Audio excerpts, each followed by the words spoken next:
Мир вам, дорогие друзья, дорогие наши братья и сестры, все, кто нас слушает, мы приветствуем вас любовью Господа нашего Иисуса Христа. Мы вновь у Его ног. Продолжаем изучать книгу «Стук в дверь» Роберта Виланда. И, как всегда, прежде чем приступить, давайте мы помолимся. Наш милосердный Отец Небесный, благодарны Тебе за спасение во Христе Иисусе, за Духа Твоего Святого, который оживотворяет нас. Господи, благослови эту группу, благослови эти чтения духовные, даруй понимание, Господи, пребывай с нами Духом Твоим Святым и будь прославлен и возвеличен наш вечный Бог, Отец, Сын и Святой Дух. Аминь. Аминь. Давайте мы повторим то, что мы изучали. Я попрошу Зайтуна, пожалуйста.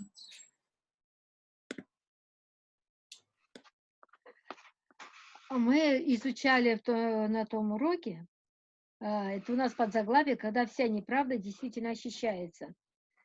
И речь идет, опять же, о неосознанном грехе. И первый момент, что библейские тексты не имеют смысла без понимания того, что в них говорится об этом неведомом грехе. То есть неведомый грех находится в сердце нашем. И Бог говорит: я знаю бездны, и знающие сердца, и исследующие внутренности. И Он сравнивает это, внутренности сравнивает с почками. Глубоко Господь проникает, зная все наши неизвестные глубины человеческих чувств и эмоций. И Он это желает вытащить, и чтобы мы это увидели и покаялись. И вторым моментом, Давид молится: кто смотрит погрешности свои, от тайных моих очисти меня. И Давид признает, что он не знает о своих тех погрешностей, которые ему не открыты, и скрываемых этих погрешностей. Потому, будучи грешником, он сам еще не понял о тех грехах, которые еще находятся глубоко в сердце. И это также неосознанный грех. Третий момент. Моисей также молится: ты положил беззаконие наше пред тобою, и тайное наше пред светом лица твоего. Также через Моисея открываются неисповеданные грехи или неосознанные грехи, и Бог желает, чтобы эта неосознанная вина Духом Святым, она была открыта, и чтобы мы это осознали и признали. И весь от верного свидетеля остается все прежнее, ты не знаешь, показывая нашу неосознанную проблему греха. И потому Господь через Павла говорит, что совершенно также Павел искренне не знал своего собственного сердца. Фактически, то, что он думал, что служит Господу, а на самом деле он гнал Господа. Теперь четвертым моментом является у нас поразительным примером скрытого погребенного греха является Азаил. Когда пророк Елисей предупредил Азаила, что придет время, ты наделаешь столько зла с сынами Израилевым, и крепости их предашь огню, юноши их мечом умертвишь, и грудных детей их побьешь, и беременных женщин у них разрубишь. А Азаил сказал: что такое раб твой, пес, чтобы мог сделать такое большое дело? То есть, когда нам Господь открывает наши потаенные грехи, мы можем так само сказать: как же я могу сделать такое зло? Я на такое не способен. Но именно мотив является неосознанным, а не само внешнее действие. Мы не понимаем, не осознаем именно мотивации, которые у нас глубоко находятся в разуме нашем. И сколько десятков лет мы несем ответственность за задержку грядущего громкого клича. Все это время мы думали, что с нами движет желание ускорить это наступление, хотя в действительности мы задерживали его. Вот вкратце, о чем мы прошли в том уроке. И сегодня у нас тема называется, 5-й пункт: еще одним классическим примером неведомого греха является происшедшее с Хизекией. 4 царство, 20-21 главы. Ну хорошо, давайте мы тогда продолжим. Я только попросила бы держать рядом Библии, и давайте мы прочитаем 4 Царств. Нет, это будет, наверное, 20-21 главы. Или все-таки давайте мы прочитаем, да? Болел Езекия смертельно. И пришел к нему Исаия, сын Амосов, пророк, и сказал ему: «Так говорит Господь, сделай завещание для дома твоего, ибо умрешь ты и не выздоровеешь». И отворотился Езекия лицом своим к стене и молился Господу, говоря: «О Господи, вспомни, что я ходил пред лицем Твоим верно и с преданным Тебе сердцем, и делал угодное в очах Твоих». И заплакал Езекия сильно. Исаия еще не вышел из города, как было к нему слово Господне. Секундочку.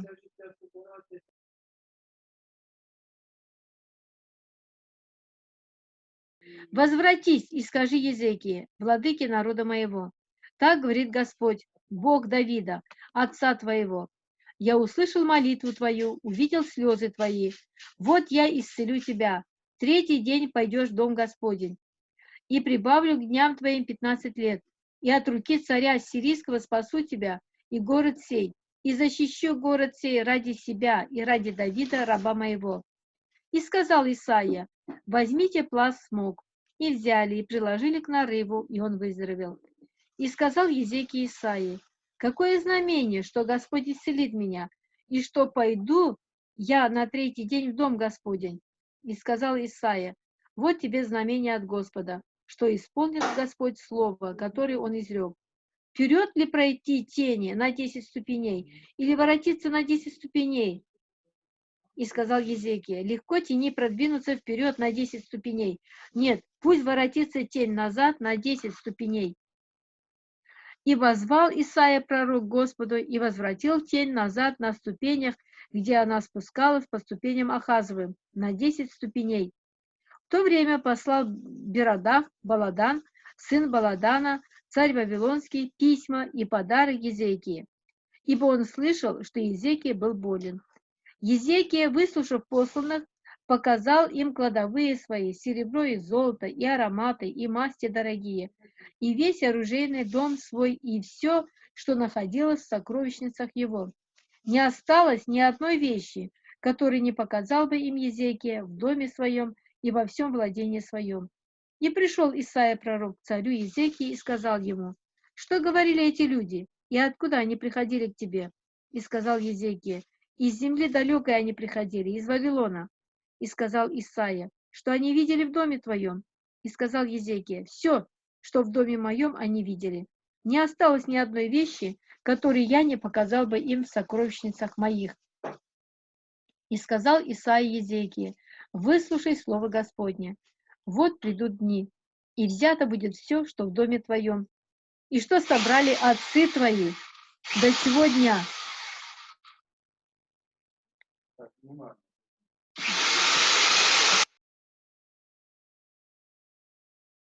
Пожалуйста. Вот придут дни, и взято будет все, что в доме твоем, и что собрали отцы твои до сего дня в Вавилон. Ничего не останется, говорит Господь. И сынов твоих, которые произойдут от тебя, которых ты родишь, возьмут, и будут они евнухами во дворце царя Вавилонского». И сказал Езекия Исаии: «Благо слово Господня, которое ты изрек». И продолжал: «Да будет мир и благосостояние во дни мои». Прочее об Езекии, обо всех подвигах его и о том, что он сделал пруд и водопровод и провел воду в город, написано в летописи царей иудейских. И почил Езекия с отцами своими, и воцарился Манассия, сын его, вместо него. 21 глава. 12 лет был Манассия, когда воцарился, и 50 лет царствовал в Иерусалиме. Имя матери его Хефсиба. И делал он неугодное в очах Господних, продолжая мерзостям народов, которых прогнал Господь от лица сынов Израилевых. И снова устроил высоты, которые уничтожил отец его Иезекия, и поставил жертвенники Ваалу, и сделал дубраву, как сделал Ахав, царь израильский, и поклонялся всему воинству небесному, и служил ему. И соорудил жертвенники в доме Господнем, о котором сказал Господь: в Иерусалиме положу имя мое. И соорудил жертвенники всему воинству небесному на обоих дворах дома Господня. И провел сына своего через огонь, и гадал, и ворожил, и завел вызывателей мертвецов и волшебников. Много сделал неугодного в очах Господа, чтобы прогневать его. И поставил истукан Астарты, который сделал в доме, о котором говорил Господь Давиду и Соломону, сыну его, в доме сем и в Иерусалиме, который я избрал из всех колен Израилевых, я полагаю имя мое навек. И не дам впредь выступить ноги израильтянина из земли, которую я дал отцам их, если только они будут стараться поступать согласно со всем тем, что я повелел им, и со всем законом, который заповедал им раб мой Моисей. Но они не послушались, и совратил их Манассия до того, что они поступали хуже тех народов, которых истребил Господь от лица сынов Израилевых. И говорил Господь через рабов своих, пророков, и сказал: за то, что сделал Манассия, царь Иудейский, такие мерзости, хуже всего того, что делали амореи, которые были прежде него, и ввел Иуду в грех идолами своими.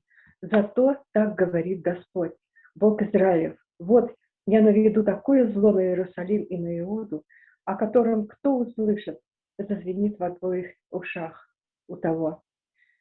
И протяну на Иерусалим мерную верфь Самарии, и отвес дома Ахавова, и вытру Иерусалим так, что вытирают чашу, вытрут и опрокинут ее.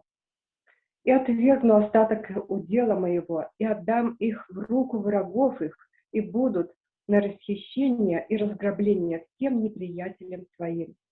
За то, что они делали неугодное в очах моих, и прогневляли меня с того дня, как вышли отцы их из Египта, и до сего дня.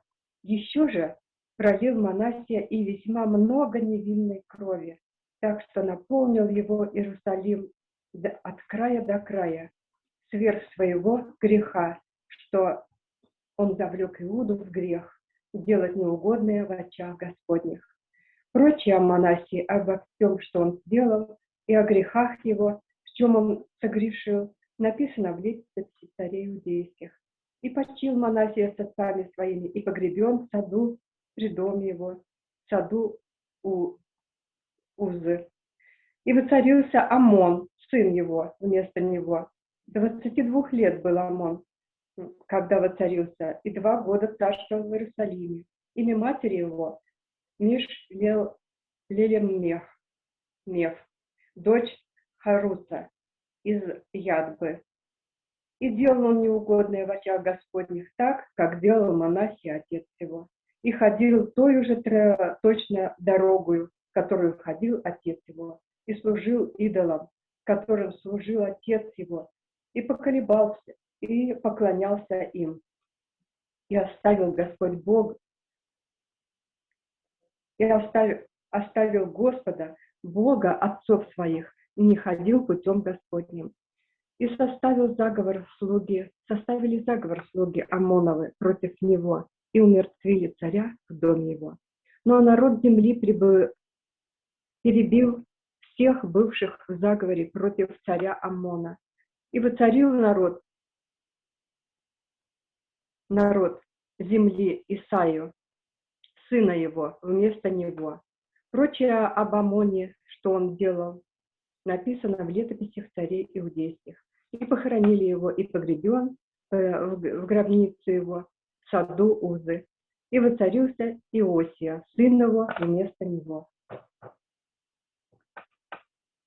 Это вот 20 и 21 главы. Спасибо. Спасибо, сестричка Наташа.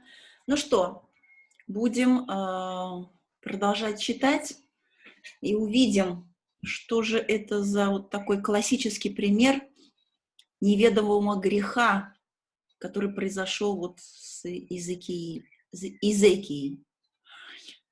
Он был хорошим царем, настолько хорошим, что если бы он сказал «Аминь» на указание Господа, «Сделай завещание дома твоего, ибо ты умрешь и не выздоровеешь», Исайя 38:1, он, наверное, вошел бы в священную историю как самый лучший царь, который когда-либо был у народа Божьего. Он не знал о потаенных, скрытых корнях зла, таившихся в его бессознательном. Он стал молиться: «О Господи, вспомни, что я ходил пред лицом Твоим верно и с преданным Тебе сердцем и делал угодное в очах Твоих». И заплакал Изекия сильно. Это 4 Царств, 23 глава. Но его сердце не было совершенным. Когда к его жизни были добавлены 15 лет, он стал жертвой неосознанных эгоистических побуждений и разрушил то доброе, чего достиг в прежнее время, когда был здоров. Он родил и воспитал нечестивого Манассию. То есть вот видите, ведь Бог знает все наперед, да? И Бог сказал ему: все нормально, все хорошо, ты сделал большую работу, а теперь ты должен почить. Но посмотрите, посмотрите желание Бога и желание человека. Он говорит: нет, я же такой хороший, я столько хорошего сделал, ну продли мне. И мы видим результат. Ведь бывает у нас тоже, мы молимся, да, а потом, вот так, как мы хотим, а потом видим результат. Иеремия, оглядываясь назад, передает суждение о последней эпохе его царствования. Произошел национальный упадок Иуды, и народ был отдан на озлобление всем царством земли за Манассию, сына Изекии, царя Иудейского, за то, что он сделал в Иерусалиме. Иеремия 15:4. Все то зло, которое Изекия сделал в эти последние 15 лет, уже скрывалось тайно в его сердце, еще до болезни. В небесных книгах записаны грехи, которые были бы совершены, если бы на это была возможность. Библейский комментарий, 5 том, 1085 страница. Вот понимаем, да, что там у нас внутри, в подсознании, сидят очень много грехов. Я бы сказала, все грехи, возможные и невозможные.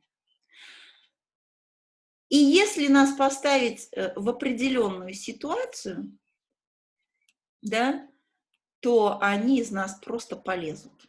И Бог об этом знает. Бог об этом знает. Но дело в том, что когда сейчас мы молимся и желаем очищения, Бог действительно ставит нас в ситуации и показывает нам. Но это идет во благо, потому что, показывая нам грехи, Он открывает нам глаза. Ты посмотри, что у тебя там еще внутри сидит. И это позволяет нам увидеть, вот самое главное, увидеть, признаться и отдать, покаяться в этом грехе. Поэтому мы не имеем права никого судить, потому что, окажись мы на месте любого грешника, самого такого ярого, то неизвестно, как бы мы поступили. Вот у кого что есть сказать вот по прочитанному?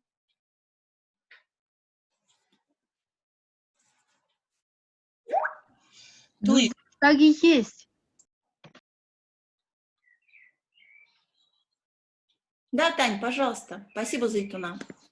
То есть у него был какой-то тайный грех, который он не знал, да?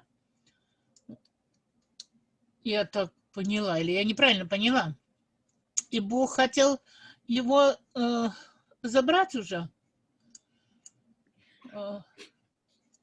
Да, Я или прослушала, я что-то не понимаю. Бог хотел его вместе с этим грехом забрать. А он стал молиться. И поэтому из-за этого тайного греха получился Манасия такой, что ли? да, потому что если бы он согласился с волей Божией, и когда пришел к нему пророк и сказал, что готовься, Бог тебя забирает, ты умрешь. Ну, у него же он заболел же. Вот. И если бы он сказал, да будет пусть воля Божья, я покоряюсь воле Божьей, и он бы ушел бы и был бы спасен, Бог его просто бы забрал, усыпил. Вот. Все его дела, вот как мы читаем, да, это действительно он сделал большую работу по очищению от идолов. Он реформировал полностью, реформировал народ, реформировал и вернул людей к Богу. Вот большая работа была им проделана по реформации. И все, и ему нужно было просто теперь согласиться с волей Божьей и уйти. Но, видите, он сказал, нет, вот, нет, я хочу жить. И вот в эти последние годы проявилась его внутренность, то, что там глубоко сидело, о чем он даже не знал и не подозревал. Но оно проявилось. И результат этому, он воспитал вот такого Манасию. Это самый, знаете, такой жестокий и отступнический царь, который поступал намного хуже, чем поступали языческие народы, окружавшие народ Божий. Вот у кого-то рука, да? У меня рука. Мне сейчас мысль пришла. Может быть, вот этот неосознанный грех, его мотивации были тайное восхищение собою, как и Навуходоносор, гордость, что сколько всего сделано, он же и в молитве это как бы выражает, но глубоко он не осознавал, не понимал. Может быть, Господь от этого его хотел, как говорится, и предостеречь, и чтобы, как бы сказал ему, чтобы сделать завещание, и уйдешь. Ну, вот очень часто мы же так само не желаем смиряться и покоряться под Божью руку, что Бог хочет. Спасибо. Я думаю, что Бог, наверное, знал, что он ради воспитать такого Манасию. И Бог, да, вот не хотел, чтобы он согрешал бы, и чтобы он не хотел, чтобы был Манасия. Думаю. Да, У меня в этой ситуации один вопрос, один. Почему Бог снизошел до уровня этого царя и продлил его года? Вот такой вопрос. Да, вот это интересный вопрос, да. Продлил его годы. Кто-то хотел еще что-то сказать? Пожалуйста. Верочка, по-моему, да?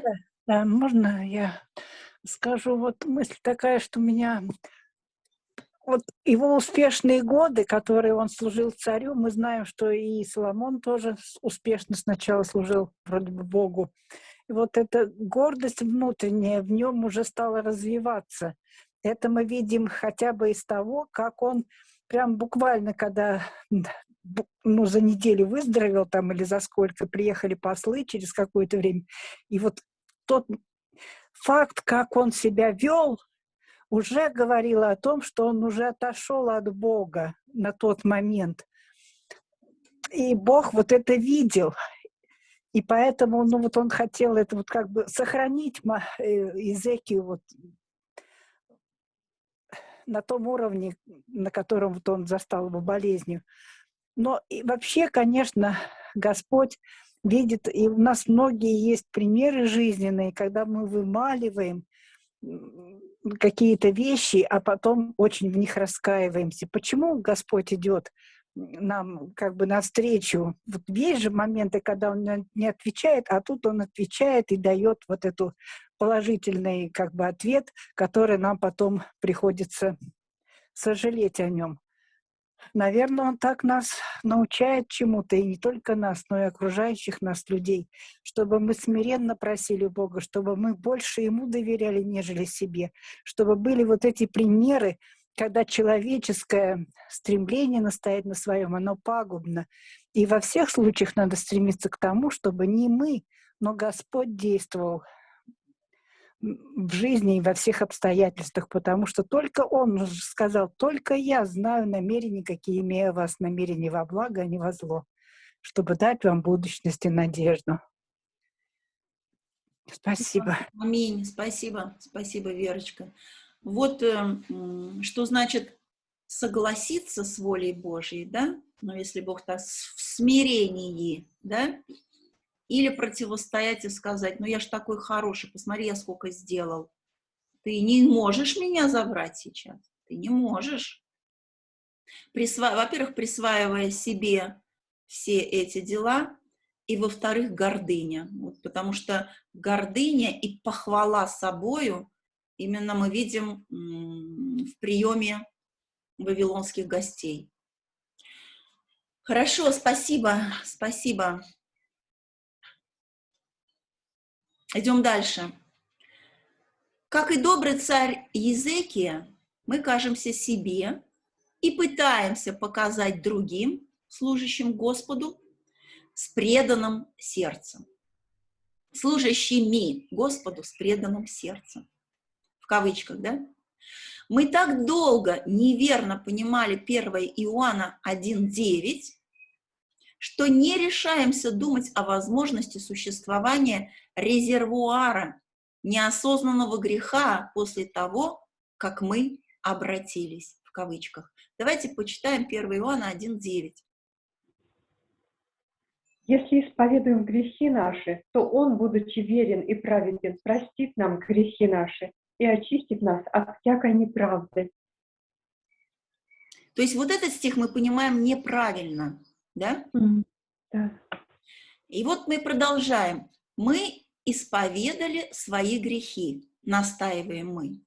Поэтому Господь верен и праведен и очистит нас от всякой неправды. Нет такого греха, от которого мы не очищены. Мы не смогли понять того, что Господь не может очистить нас от всякой неправды, неправедности, которую мы еще не исповедали сознательно. Понимаем, да, проблему? То есть мы исповедуем грехи те, которые сознательные, которые мы знаем, которые мы сделали. Но мы не можем покаяться в тех грехах, которые сидят глубоко, которые нами не осознаны, но они там есть. Вот так же, как в случае с Езекией. Они там есть глубоко.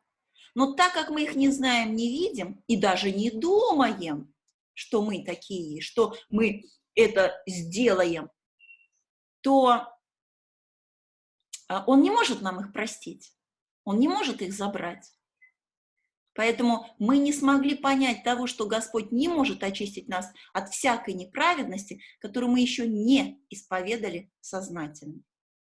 Поэтому его работа вот сейчас, да, очищение святилища, это вывести из подсознания на наше сознание, чтобы мы увидели наш грех и покаялись. Вот работа очищения святилища. В случае с Езекией цитата, «оставил его Бог, чтобы испытать его и открыть все, что у него на сердце». 2 Паралипоменон 32-31. Видим, да? Вот оказывается, почему Господь оставил его. То есть, хорошо, ты хочешь остаться? Ты не соглашаешься с моей волей? Посмотри, какой ты. Посмотри, что у тебя на сердце. Глубоко-глубоко. О чем ты даже не догадываешься. Вдохновение говорит, что то же самое будет и со святыми в последние дни. Они будут оставлены и должны будут жить перед лицом святого Господа без ходатая. Великая борьба, 425 страница и 614 страница. Параллель с Езекией точная. Но святые не осмеливаются повторять глупости Езекии, ибо если они окажутся недостойными, и пороки влекут их гибели, тогда святое имя Бога будет в поношении. Великая борьба, 619 страница. Посмотрите, какая замечательная параллель. Посмотрите. То есть так же, как Изекия, да, мы будем жить пред лицом святого Господа без ходатая. Вот мы читаем, что то же самое будет и со святыми в последние дни, без ходатая. Но святые не осмеливаются повторять глупости Изекии. Ибо если они окажутся недостойными, тут мотив совершенно другой. У Изекии был мотив восхвалиться, прославить себя, гордыня, похвальба собой и всем, что у него есть. А у народа Божьего, у них другой мотив, чтобы святое имя Бога не было в поношении. И мне кажется, что потому что они позволили уже Богу очистить их, то есть они уже умерли. То есть Изекия не согласился умереть, а те, кто останутся без ходатая, они для себя уже умерли. И у них будет одно, не чтобы оправдать себя, не чтобы попасть на небо, а чтобы оправдать святое имя Бога. Вот это будут 144 тысячи. Вот их будет какое мышление. Это будет мышление Христа, это будет ум Христов. Прославить Бога Отца, прославить Христа. У кого есть что сказать здесь?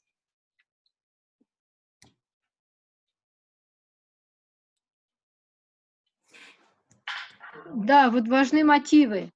Когда мы думаем о себе, как Езекия в этот момент так думал о себе, лишь бы продлились дни жизни его, а когда мы думаем уже о Боге, как Он думает и служит нам постоянно. Спасибо. Спасибо, Зайтуна, потому что мы думаем о Боге, потому что мы умерли о себе. Мы умерли для себя, мы умерли для своего «я». То есть, как Иисус сказал, возьми крест свой, да?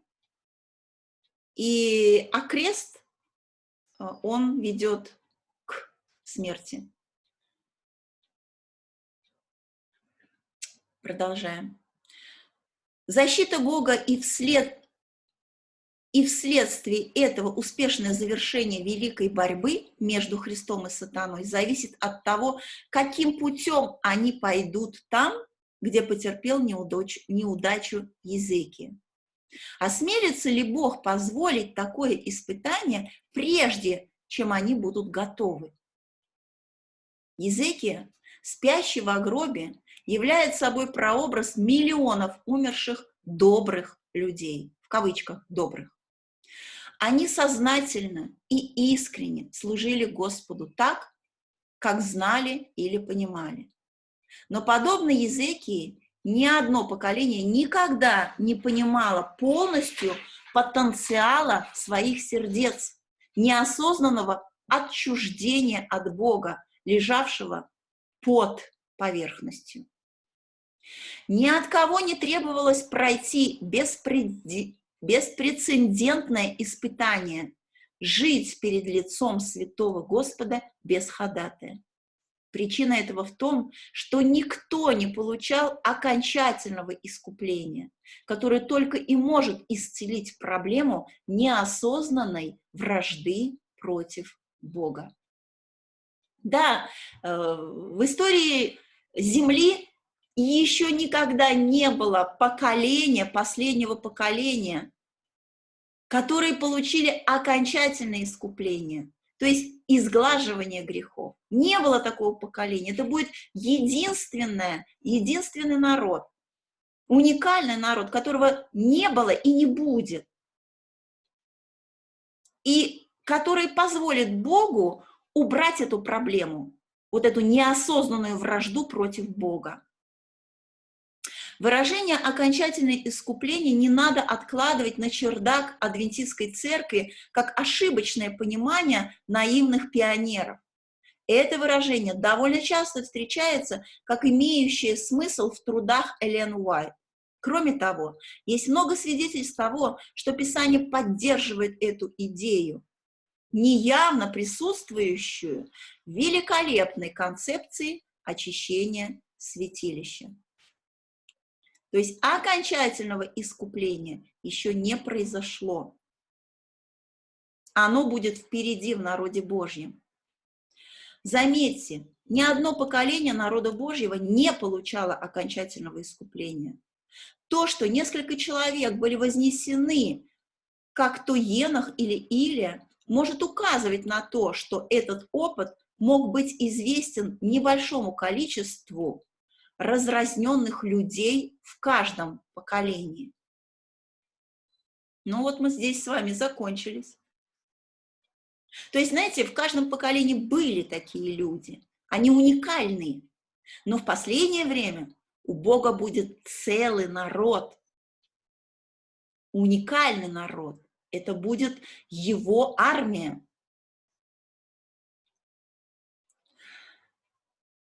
Ну что, давайте, может быть, мы здесь закончим.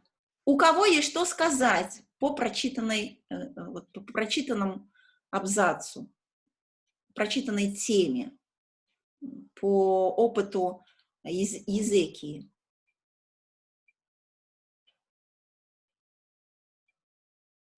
Ну вот я хочу сказать, можно поделиться? Пожалуйста, пожалуйста. Вот то, что происходит с ребенком Люды, ведь это заслуга не Божия, не чья, что вот он держится. Это заслуга науки, которая дошла до такого взлета, или что практически не жилец может столько времени существовать вот на земле. За него дышат, за него вот все вот там помогают ему. То есть вот на этих проводах это же не воля Божия. Ну вот, поэтому мы берем на себя смелость как бы руководить Богом, а нам надо смиряться перед Ним. Не я, но Господь. Ну, такие у меня мысли, я все время об этом думаю. Конечно, матери тяжело это принять, но лучше принять это матери сейчас, чем потом плакать вот и жить в разбитом состоянии, и потом же, опять же, и гневить Бога этим. Ну, простите меня. Да, да. Спасибо, Верочка. И мы знаем, и мы читаем в Духе пророчества, написано, что в последнее время очень многих Бог уложит, просто усыпит, уложит, для того, чтобы их спасти. Вот как в случае с Иезекией. Бог хотел его спасти, но Иезекия не захотел. Он хотел свою волю, а не Божью. Поэтому, может быть, даже молодые будут умирать, молодые будут болеть, лежать в постели и умирать. Но это будет для того, чтобы сохранить их, потому что они не вынесут дальнейших испытаний. Поэтому пусть воля Божья исполняется в нашей жизни. Спасибо. У кого еще что есть сказать? И вот мы тут читали через Иезекию, что все-таки вот эта неосознанная вражда против Бога, она находится внутри подсознания. Но эта вражда исцеляется только при окончательном искуплении. Сейчас Господь может только нам открывать эти проблемы, чтобы мы осознавали и понимали, насколько мы, по сути, грешные, грешники, да, без Бога. А в Боге только мы как бы оправданы. Потому Господь хочет, чтобы у нас не было ничего тайного, и, во-первых, никакие мотивации вот эти у нас не были направлены к себе, чтобы мотивации были чистые. Спасибо. Я тоже хотела сказать, Пожалуйста. вот можно, да, что благодарение Богу, что Он показывает нас, вот наше внутреннее, что Он открывает. И потому что, ну, вот не видишь этого раньше, вот этого не видишь. А со временем Господь показывает и открывает, что у тебя так, а что не так, и примиряет с тобой. И благодарение Ему за это, и за вот эти вот опыты через через царей, через все, то, что они вот прошли, это для нас тоже как учеба, как нам поступать. Да, спасибо большое. Спасибо. Да, Наташенька, все это написано наставление нам, достигших последних времен. Слава Господу, слава Господу. Еще у кого есть что сказать?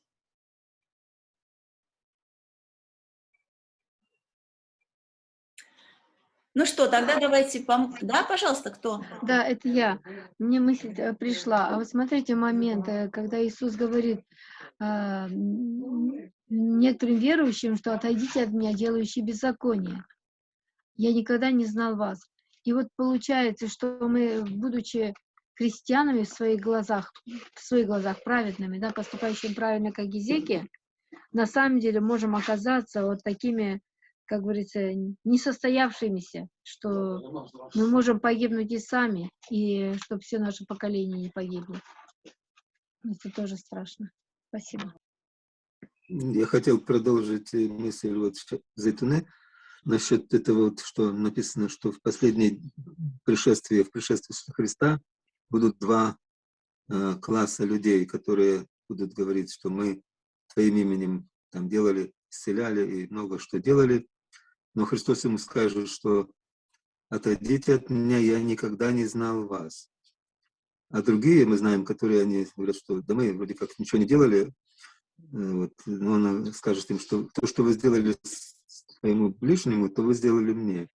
И вот почему именно он сказал этим по левую сторону, что отойдите от меня, я никогда не знал вас. Это потому что это будут тоже верующие люди. Вот, это не безбожники, это верующие люди, которые, ну, номинальные такие, которые, может быть, даже и много чего делают, но такие, может быть, которые много знают, истину очень хорошо, там наизусть много, даже и всего этого. Но у них чего не хватает, это личных отношений с Иисусом. Вот, у них нет личных отношений, нет опыта, и Иисус не живет в их сердцах. Вот, поэтому у них как бы только вот это вот, ну, делами они старались зарабатывать спасение, и они очень много трудились, много чего делали, и где-то там, если вот это говорится, что больных исцеляли, то, конечно, это уже не Божьей силой исцеляли, это иной силой, поэтому вот тут я слушал такое тоже размышление одного человека по этому вопросу, и я тоже так всегда мыслил, что понимал в последнее время, вот как бы вот Бог открывает, что это вот именно вот в этом причина, что мы можем много что знать, много делать и в церкви быть, и участвовать везде, стараться, но если мы не имеем вот личных отношений, то вот эти все знания, все эти дела, они нас не спасут. Спасибо. Дело в том, что они делали свои дела, Да. дела. А Христос, это точно так же, как Он и говорит к Ладикийской церкви, «Знаю твои дела». Твои дела. А Христос желает делать свои дела в нас и через нас. А для этого мы должны Ему позволить войти и воссесть на троне нашего сердца, как Господину, и подчиниться полностью. Слава Богу, слава Богу. Хорошо, ну что, помолимся в конце. Кто желает, пожалуйста, Зайтуна, помолись, пожалуйста. Наш любящий, сострадательный, милосердный Бог, Бог сердцеведец, Бог, который проникает в все глубины, знает все наши внутренности, все движения мыслей наших. Мы так благодарны Тебе, что Ты у нас такой Бог. Но все Твои действия направлены не на уничтожение наше, а на то, чтобы вытащить наружу тот неосознанный грех, который мы сами о себе даже не знаем и не подозреваем. Неосознанная вражда против Бога, так как мотивы, когда у нас неправильные мотивы, мы взращиваем свое эго, свое «я», и спасение мы начинаем зарабатывать своими силами, но не доверяемся Тебе. Господи, то, что Ты начал, Ты обещал, что доведешь до конца. Потому даруй же нам уповать на Тебя во всем, надеяться на Тебя, полагаться на Тебя, что Ты, начав доброе дело, доведешь до конца и проведешь нас через все те ситуации, обстоятельства, какие бы у нас ни возникали. Как Ты сам сказал, не бойся, и я проведу тебя и через огонь, через воды, и вода не потопит тебя, что Ты постоянно будешь с нами, и Ты есть с нами, Бог с нами. Слава Тебе, наш дивный Бог, Отец, Сын, Дух Святой. Аминь.